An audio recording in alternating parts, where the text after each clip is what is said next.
It's time now for Rounding the Bases with Dino and Barks, powered by Gino's Napa Auto Pro on 1460 CJOY. Gee, if I could make a career out of this PA announcing, then you guys would hire me for every game. Absolutely. Still undefeated. Let's keep it rolling. We got to get you out a little more often, or you did a great job. Now, of course, you said to me off the record, but we'll say it on the record, it was a win against Hamilton, but it was an ugly win. It was. I mean, all wins are beautiful. When you look at the standings, that was a game that we left 18 guys on base. We got out of hand a little bit early. We like playing a little shorter time frame, but again, we'll take the win, and we continue to play well. When the clock was ticking close to midnight, I couldn't believe it because I've been here since 6:30 and I only had a hot dog for dinner. And there's nothing open in Guelph at midnight. But you had the bats going. We certainly did. 24 hits, played really well, and hopefully we keep this thing rolling. I mean, in the last 12 games, we've only lost 2, so this is the right time to be gelling as we move into August soon and towards the playoffs. And even Hamilton had a guy who hit for the cycle, which for me, it's only the second time in my whole career I've seen someone hit for the cycle. The first was in the major leagues, so but it was for them, for a loss, it was a positive for them. No, certainly, and I felt great for the kid. Obviously, you don't want it done to you, but that's the second time Hamilton's had a guy hit for the cycle this year. It's such a rare feat, and he did a great job. He hit the ball hard in the opposite field and had the home run, triple, and double right away, and needed the single. And he got hit by the umpire. And he told the umpire, "No, it hit in the back." Like he was pleading with him not to send him to first base. Then he got the base hit. I couldn't believe that. Yeah, I was happy the umpire did that. I think the umpire knew that he got hit. It gave him an opportunity. It's very rare, and he's a young kid, and good for him. Heck, I thought I was going to get bounced because he looked up at me after I made an announcement and the guy was already at the plate. And I said, I've seen PA guys get kicked out before, but I didn't want to do it to you. No, well, you know what? It was one of those games where I think the umpire wanted to get out of there early as well. I mean, it was just dragged on, and I think the result was never going to be in doubt after the second inning. It was just a matter of getting through that game. Well, you were giving out more stop signs on third base than the Guelph Police Service. That's a great point. At that point, you don't want to get anybody hurt, and you don't want to run the score up. And I thought it was the right thing to do. And again, that's one of the reasons we had 18 guys left on base because we held up a lot of guys. But we did a great job. We scored 18 runs. So looking ahead, a couple of key games this weekend. Absolutely.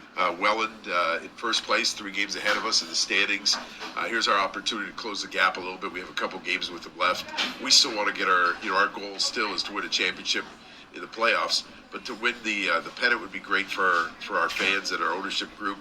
And, this is our opportunity to get back in the running. We're only a game out of second place. And we also, against Toronto, they're right behind us. We want to distance ourselves on Sunday as well with a good game against them. And Christie Pitts is not an easy place to win a ball game. You've known that for years. Well, we got walked off twice. We lost in extra innings, lost at the bottom of the ninth.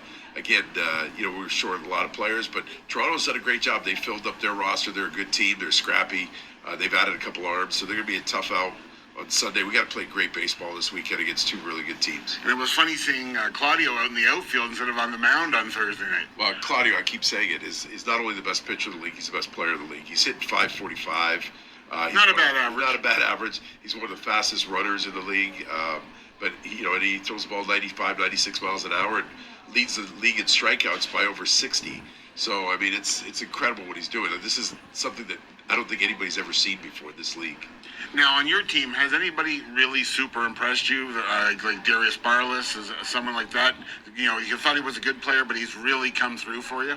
Ethan Hammond is the first guy to stand, to pop into my mind. Ethan is hitting .350. He's had great at-bats. I don't think he's had a bad at-bat all year. He's just a guy who competes. I coached him at a younger age. One of my favorite players. He's done a great job. Malik Collymore, Connor Morrow has been outstanding. Malik Collymore is so hot right now. He could be the hottest hitter in the league. Done a great job in the cleanup spot. J.D. Williams is another guy who's hit the ball hard. But I think the thing for us, Sparks, is that everybody's contributed. I think everybody got a hit the other day. Everybody scored a run the other day. We used the bench. Ashton Patterson, one of our junior players, came up and he had a couple of great at bats. He plays good defense. And that's what I wanted to build here with the guys that we selected, because like I keep saying, John Wooden's quote, individuals win games and teams win championships, and we need contributions from everybody. Now, Now, what's with the blue bat for some of the guys coming up to the plate? Do they share it, or do they have special models made? There's a few that are special models made, but a lot of guys share it. It's a comfort thing, and our guys are so close. They'll share the bats if a guy feels comfortable with it. They'll give it to let the other guy use it, and so yeah, it's working. I thought Hamilton was going to run out of bats because your pitchers were sawing them off about 4 times. Well, the great thing about Andrew Case and the pickup that we had with him is he's got such a great cutter. So against left-handed hitters, that ball starts in the middle of the plate and ends up on your hands and it gets through. It was an expensive game for Hamilton. There's no question about the bats. Despite the gas prices up Highway 6, right? That's right, exactly. Well, have a good weekend. We'll talk next week. Big weekend. We want to hear our fans get loud this weekend. We got the best fans in the city, in the league. So come on out and help us through this weekend.